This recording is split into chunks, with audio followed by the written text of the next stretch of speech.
یہ بڑی امپورٹنٹ ہے. دیکھیں حکومت جو ہے نا وہ مذاکرات کو سبوٹاج کرنا چاہتی ہے. حکومت کہہ رہی تھی کہ جناب کسی نہ کسی طریقے سے یہ مذاکرات ختم ہو جائیں, کہیں عمران خان اور اسٹیبلشمنٹ کے معاملات طے نہ ہو جائیں, کیونکہ انہوں نے 9 مئی کور کرنا ہے, انہوں نے 9 مئی کو کیش کرنا ہے, 9 مئی کی بنیاد پر انہوں نے ملک کی منجی ٹھوکنی ہے. تو جناب میں آپ کو خبر یہ دینا چاہتا ہوں کہ پاکستان تحریک انصاف کے رہنما رانا ثناء اللہ صاحب کہتے ہیں کہ پاکستان تحریک انصاف مذاکرات نہیں چاہتی تو ہم خوشی سے بات کرنا چھوڑ دیں گے. یہ کہنا کہ اسٹیبلشمنٹ سے ملاقات کروانے سے روکا ہے, اس کو مسترد کرتا ہوں. پھر کس نے روکا ہے؟ شہباز شریف صاحب کی اتنی اوقات ہے کہ وہ کسی کو آرڈرز دے, کسی کو حکم جاری کر دے.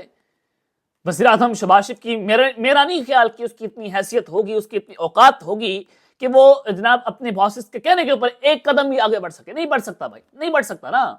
یہ کوئی اس میں کوئی غصہ کرنے والی بات تو نہیں ہے, یہ تو حقیقت ہے. حقیقت آپ کو بھی پتا ہے, حقیقت مجھے بھی پتا ہے. اور رانا ثناء اللہ صاحب نے کل بھی اپنے ٹی وی پروگرام میں ایک بات کی کہ عمران خان کو بھی پتا ہے کہ ہمارے پاس کتنے اختیار ہیں. یعنی کہ آپ خود حکومت میں بیٹھ کر یہ بات کریں کہ ہمارے پاس اختیار نہیں ہے, آپ اسٹیبلشمنٹ کو یہ میسج دے رہے ہیں نا. یعنی کہ یہ چیزیں ہیں. اور پھر انہوں نے کہا کہ حکومتی مذاکراتی کمیٹی کے رکن نے کہا ہے کہ ایاز صادق بیرون ملک سے واپس آ جائیں تو عمران خان سے متعلق صورتحال واضح ہوگی. تو اسپیکر قومی اسمبلی واپس آئیں گے تو آئندہ ہفتے تیسری نشست ہو سکتی ہے. اور ایمرجنسی میں بیرون ملک جانا اسی لیے اسپیکر جو ہے وہ ان کی آفس سے ہدایات نہیں گئیں. تو ہم تو وزیر اعظم شہباز شریف اور پارٹی قیادت کی ہدایت پر بھی مذاکرات کر رہے ہیں. پارٹی قیادت نے سب کو آن بورڈ لے کر ہی مذاکرات کی ہدایت کی تھی. حکومتی کمیٹی وزیر اعظم شہباز شریف نے تشکیل دی. اگر وہ کہہ دیں کہ مذاکرات نہ کریں تو ہم کیا کر سکتے ہیں؟ مذاکراتی کمیٹی سے باہر کی باتیں مذاکراتی عمل پر اثر انداز نہیں ہونی چاہیے. پی ٹی اے کے ممبران کچھ بھی کہیں اس سے مذاکراتی عمل پر اثر نہیں پڑتا, اور خواجہ آصف یا دیگر لوگ گفتگو کریں تو مذاکراتی عمل متاثر نہیں ہو سکتا. اب یعنی کہ ایک چیز تو ہے کہ دباؤ تو ان پر پڑ رہا ہے, امریکی دباؤ بھی ہے. یہ تو خود جاوید لطیف صاحب نے بھی کہا کہ فورن پریشر کے اوپر آ کر ہم نے یہ مذاکرات شروع کیے ہیں, تو دباؤ تو ان کے اوپر آ رہا ہے, اور دباؤ جو ہے وہ اچھا خاصا بھی ہے. اور ایاز صادق صاحب نے کہا کہ مذاکراتی کمیٹی کا اجلاس بلانے کے لیے تیار ہوں, لیکن ابھی تک کسی نے کوئی رابطہ میرے ساتھ جو ہے وہ نہیں کیا. پاکستان تحریک انصاف مذاکراتی کمیٹی کی عمران خان سے ملاقات حکومت نے کرانی ہے, وہ میری ذمہ داری جو ہے وہ نہیں ہے. تو آپ حکومت کے اندر بیٹھے ہیں, آپ کون سا جو ہے وہ یہاں پر اپوزیشن کا کردار ادا کر رہے ہیں؟ اسپیکر قومی اسمبلی ایاز صادق صاحب آپ ملاقات کروا بھی نہیں سکتے. میں آپ کی اوقات بھی جانتا ہوں, میں آپ کی حیثیت بھی جانتا ہوں کہ آپ کے ہاتھ میں تو کچھ نہیں ہے. پھر حکومت چھوڑیں اور گھر جائیں اگر آپ کہتے ہیں ہمارے پاس کچھ نہیں ہے.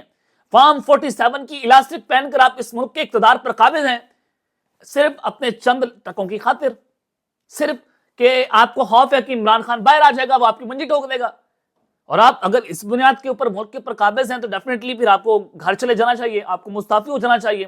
یا آپ کی گریس مزید بڑھائے گا, آپ کا سیاسی قد شاید کھڑا ہو جائے. آپ جو سیاسی بونے ہیں عمران خان کے سامنے, تو شاید آپ اس کے گھٹنوں کے بل چلے جائیں یہ سارا کچھ کر کے. لیکن آپ نے قسم کھا لی ہے کہ آپ نے بے عزتی کروانی ہے, آپ نے قسم کھا لی کہ آپ نے گالی کھانی ہے, آپ نے قسم کھا لی کہ آپ نے پاکستان کی عوام کو پریشان کرنا ہے, تو کر رہے ہیں. لیکن عوام کب تک یہ آپ کا ظلم برداشت کرے گی؟ ایک دن تو آئے گا کہ عوام بھی آپ کے خلاف کھڑی ہوئی ہے اور مزید کھڑی ہو جائے گی. تو جناب اب جو میں آپ کو خبر دینا چاہتا ہوں عمران خان کے حوالے سے, کہ عمران خان صاحب جو ہیں ان کی رہائی کے لیے جو مصدقہ اطلاعات آ رہی ہیں کہ ایک تو عالمی دباؤ بڑھے گا 20 جنوری کے بعد. دیکھیں امریکی ایمبیسڈر نے بھی کہا کہ رچرڈ گرنل کو آپ سیریس لیں, وہ ٹرمپ کا بڑا قریبی ہے, ٹرمپ کا بیٹا اور رچرڈ گرنل جو ہے وہ بہت قریبی ہیں ایک دوسرے کے. اور دوسرا یہ ہے کہ رچرڈ گرنل عمران خان کے حوالے سے جو ٹویٹس کر رہا ہے, تو اس کے بعد بھی امریکی دباؤ مزید جو آنا ہے اس کے لیے بھی پاکستان تحریک انصاف جو اوورسیز کے لوگ بیٹھے ہیں وہاں پر اپنا کام پوری طریقے سے کر رہے ہیں. شہباز گل صاحب اپنا کام کر رہے ہیں. تو اب جناب ایلان مسک ڈونلڈ ٹرمپ کے یہ بھی اب کی کابینہ کا حصہ ہوں گے, بہت قریبی ساتھی ہیں ایلان مسک ڈونلڈ ٹرمپ کے, بڑی کیمپین انہوں نے کی ہے. تو اب یہ باقاعدہ پہلا سرکاری رابطہ علی امین گنڈا پور کی گورنمنٹ کا ڈونلڈ ٹرمپ کے جو ہے وہ ان کے بڑے قریبی بندے کے ساتھ ہونے جا رہا ہے, ایلان مسک کے ساتھ ہونے جا رہا ہے. کے پی کی حکومت نے انٹرنیٹ سپیڈ کے معاملے پر ایلان مسک سے رابطہ کرنے پر غور شروع کر دیا ہے. اور جو کے پی کی حکومت کے معاون خصوصی ہیں شفقت ریاض, انہوں نے کہا کہ صوبائی حکومت انٹرنیٹ کے مسئلے پر ایلان مسک سے رابطہ کرنے پر غور کر رہی ہے. دیگر شخصیات سے بھی انٹرنیٹ مسئلے پر تعاون کے لیے رابطہ کریں گے. یہ صرف رابطے تک خبر محدود نہیں ہوگی, یہ بہت بڑی خبر ہو سکتی ہے, بہت بڑی ایکسکلوسیو دھماکے دار خبر ہوگی کہ اگر ڈونلڈ ٹرمپ کا کے پی کی گورنمنٹ سے رابطہ ہو گیا تو پھر کیا ہوگا. ایک تو ٹویٹر آپ کے ملک میں بین ہے, انٹرنیٹ کی سپیڈ نہیں ہے, ایلان مسک بھی ڈونلڈ ٹرمپ کا جو ہے وہ ان کی کابینہ کا حصہ بھی ہے, اور پھر ٹرمپ کی کابینہ کی KP کی گورنمنٹ سے اگر رابطہ ہو گیا تو پھر عمران خان کی رہائی کے حوالے سے بھی وہاں پر موو جو ہے وہ کھیلی جائے گی، تو پھر ڈیفینیٹلی آنے والے دنوں کے اندر مزید جو ہے وہ یہ دباؤ بڑھے گا۔ عمران خان سسٹم کے گرد گھیرا تنگ کر رہا ہے، سسٹم کے پاس وقت بہت کم رہ گیا ہے، عمران خان کے پاس وقت بہت زیادہ ہے، تو لہٰذا یہ پہلی مصدقہ اطلاع ہے عمران خان کی رہائی کو لے کر، پہلا قدم ہے کہ اب یہ سرکاری سطح کے اوپر بھی اب رابطے ہونا شروع ہو گئے ہیں۔ اور انہوں نے کہا کہ KPK میں انٹرنیٹ کی سلو سپیڈ کے باعث IT کا شعبہ بری طرح متاثر ہو رہا ہے۔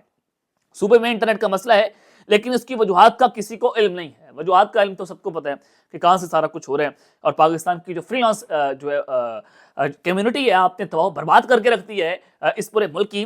تو یہ جناب اب تک کا پہلا رابطہ ہے، لیکن یہ کھلے تصادم کی طرف بھی صورتحال جو ہے وہ جا رہی ہے، جہاں پر نجم سیٹھی صاحب کہہ رہے ہیں کہ عمران خان کبھی بھی خاموش نہیں ہوگا، وہ ٹویٹ کرتے رہیں گے، عمران خان اپنا رویہ جاری رہنا ہی رکھیں گے اور مذاکرات بھی جاری رکھیں گے، یعنی کہ وہ پوزیشن آف اسٹرینتھ سے پیچھے نہیں ہٹیں گے۔ وہ کہہ رہے ہیں کہ جناب میری طاقت یہ ہے، میں اپنی طاقت سے پیچھے نہیں ہٹوں گا، میں بلیک میل نہیں ہوں گا۔ انہوں نے کہا کہ عرفان صدیقی اور رانا ثناء اللہ لاکھ منتیں کریں کہ ٹویٹ نہ کرو، لیکن عمران خان ان کی ماننے والے نہیں ہیں۔ عمران خان صاحب جو ہے انہوں نے سوشل میڈیا پاکستان لانے سے انکار بھی کر دیا کہ جو ان کی ایکسس ہے وہ سوشل میڈیا لائیں گے، پاکستان لائیں گے، تو وہ بھی انہوں نے انکار کر دیا، اپنی سوشل میڈیا ٹیم کے ساتھ وہ کھڑے ہو رہے ہیں۔ تو یہ اب تک کی تفصیلات جو میں نے آپ کے سامنے رکھی ہیں، اب تک کے لیے اتنا ہی، اپنا خیال رکھیے گا اور اس لیے اپنے لازمی حل لانے کے بعد پاکستان زندہ باد۔